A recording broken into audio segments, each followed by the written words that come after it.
Hi up guys, in this video I will show you how to add tags to your YouTube videos in mobile.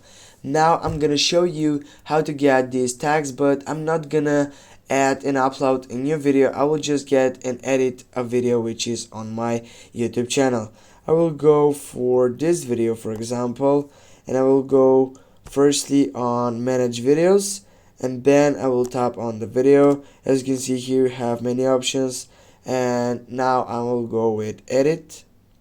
Here as you can see you have many options to get out through this side, but when you scroll right down you're gonna find add tags. Click on that selection. You can just, I don't know, if you want to delete something you can just type on that selection and type again, and as you can see we have deleted this tag. Now I can get tag, for example, Cristiano,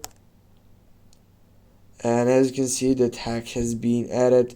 Also I can get, if I want, I don't know, maybe Alexander the Great,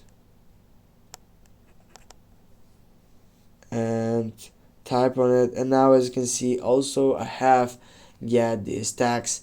Thanks for watching. Don't forget to hit that like and share the video. See you soon guys.